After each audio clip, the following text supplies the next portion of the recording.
You're good.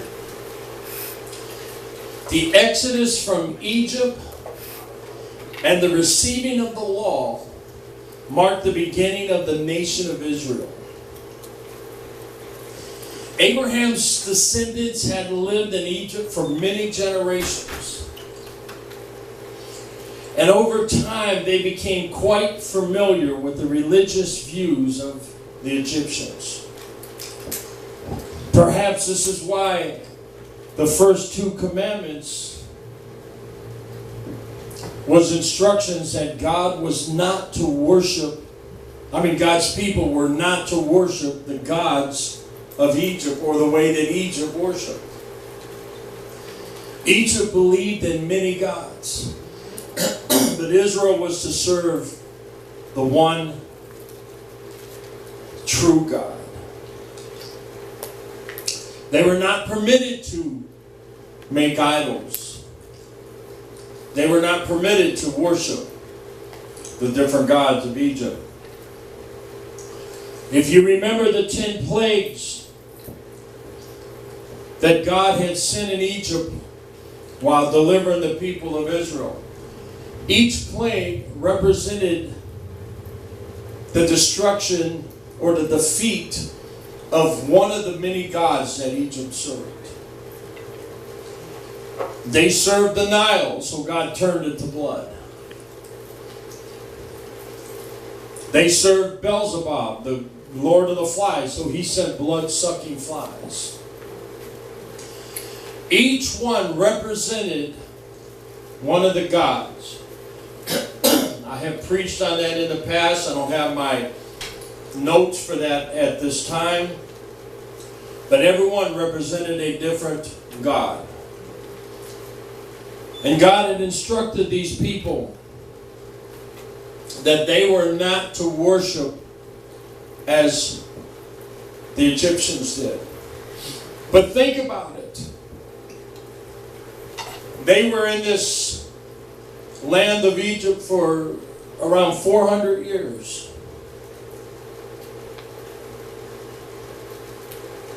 Everyone that came out of Egypt was born in Egypt. How long has America been in existence? 400 or 500 years.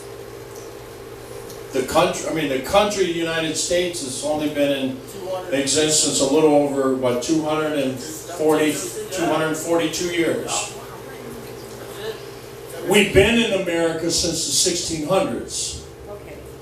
But the nation hasn't been established since 1776. What's that? July 4th.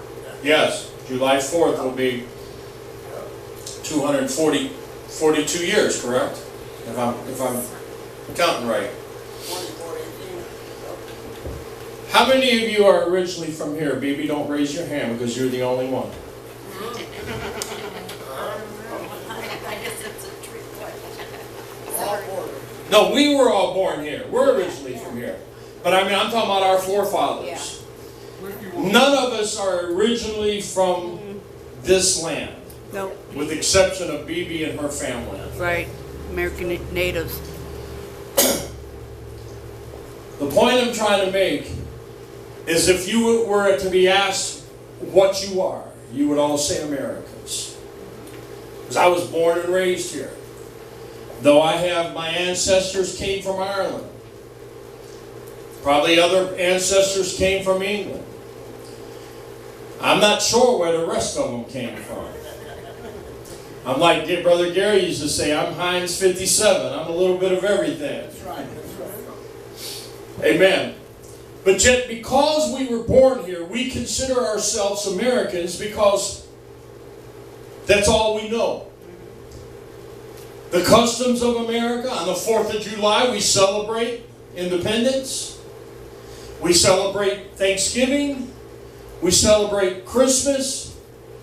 We consider ourselves a Christian nation, no matter what our former president tried to convince America that it was a Muslim country. He's a liar from the pit of hell. We know that this nation was established on Judeo-Christian principles. And because of that, we live like Americans. In 1992, I went to Kenya, Africa, East Africa. And though I was there and I seen the customs of the land, I didn't participate because I'm American.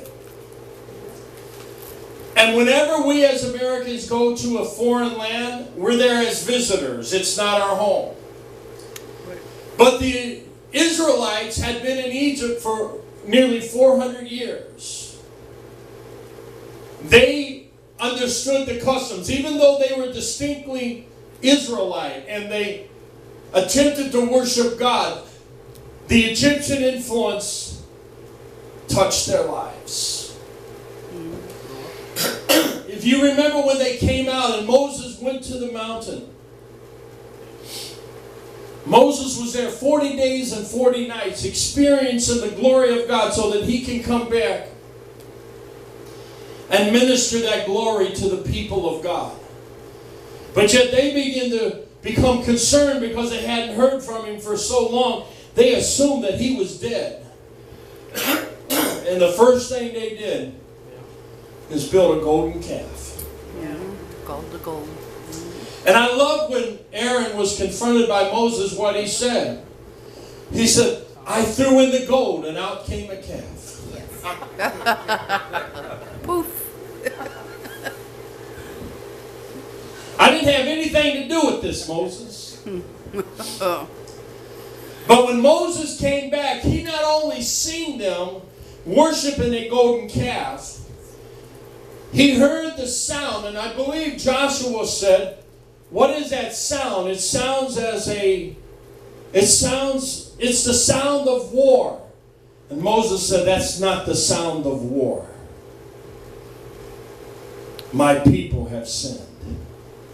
I'm paraphrasing, but basically that's what he meant.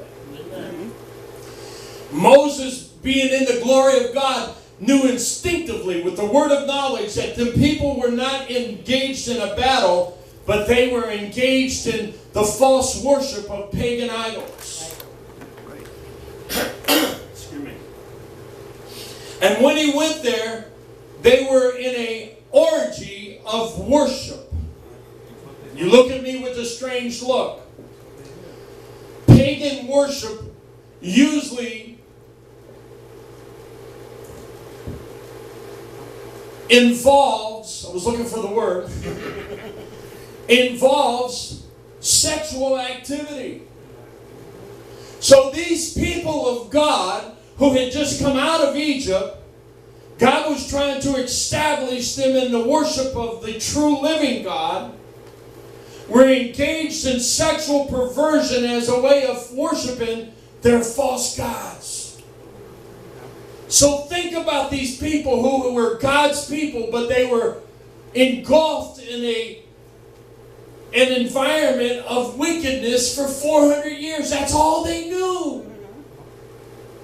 Oh, they had the traditions laid down from forefather to forefather. They were told about the God of Abraham, Isaac, and Jacob. They knew how that they came. Joseph came in and became established as the second in charge, and they were rescued and brought into Egypt as a way to save and spare their lives. They knew all these things, but yet they were influenced by the Egyptian environment. And now God has brought them out. They had a short journey from Egypt to the promised land. I believe it was 28 days. If I'm not mistaken, I may have the days wrong, but it was a very short period of time. But yet because of their refusal to accept everything God had for them, and allowing the fear of the enemy to come upon them, they remained in the wilderness for 40 years. And that generation had to die.